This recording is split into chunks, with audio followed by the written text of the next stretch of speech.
माँ की देखभाल। माँ अस्पताल में एक बेड पर पड़ी थी। अस्पताल के बरामदे में उसके दो बेटे और एक बेटी चिंता में टहल रहे थे।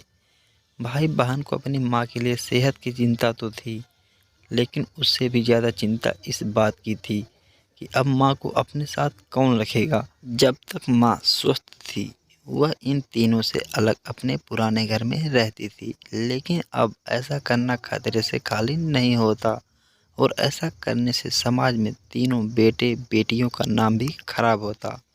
लोग कहते हैं कि देखो कैसी औलादें हैं, बीमार माता को अकेला रहने के लिए छोड़ दिया।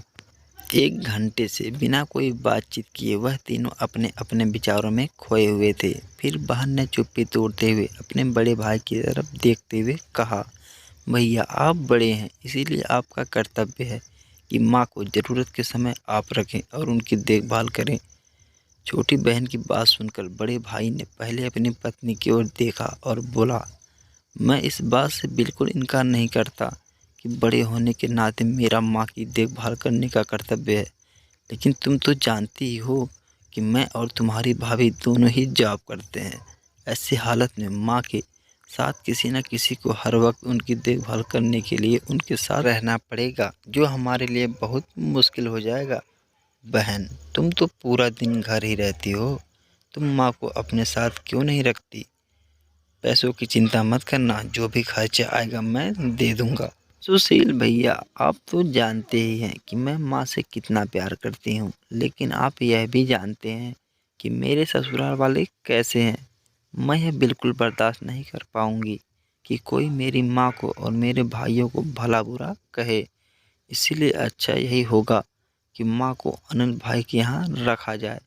बड़े भाई सुशील ने भी छोटे भाई अनिल के यहाँ माँ को रखने के लिए सहमति जताई। आप यह कैसे बातें कर रहे हो? क्या आपने नहीं देखा है कि माँ कभी भी मेरे घर 2 दिन से ज़्यादा रही ही नहीं है? उसका मेरे यहाँ मन ही नहीं लगता, फिर कैसे वह इतने दिन मेरे घर रह पाएगी? छोटे भाई ने अपनी असहमति जताते हुए कहा।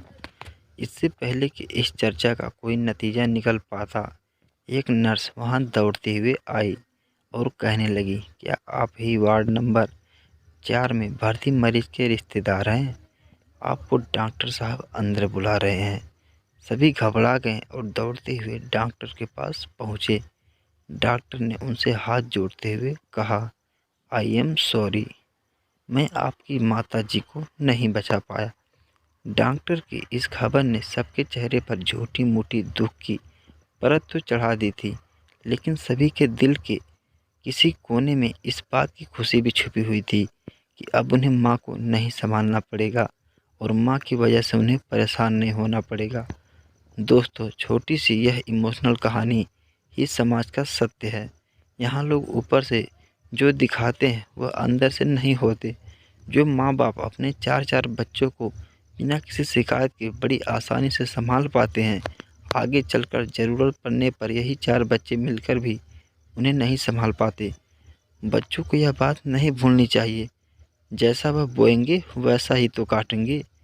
अगर आज वह अपने माँ बाप के साथ बुरा बर्ताव करते हैं, तो उन्हें यह याद रखना चाहिए कि उनके बच्चे भी बड़े होंगे और वह भी बूढ़े होंगे। जो उन्होंने अपने माँ बाप के साथ किया है, उनके बच्चे भी उनके साथ वही करेंगे।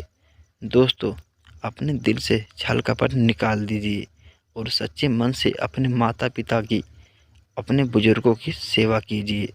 आशा करता हूँ यह कहानी आपको पसंद आई होगी। अगर ये कहानी आपको पसंद आई हो तो वीडियो को लाइक और चैनल को सब्सक्राइब करना ना भूलें। कहानी सुनने के लिए आपका बहुत बहुत धन्यवाद।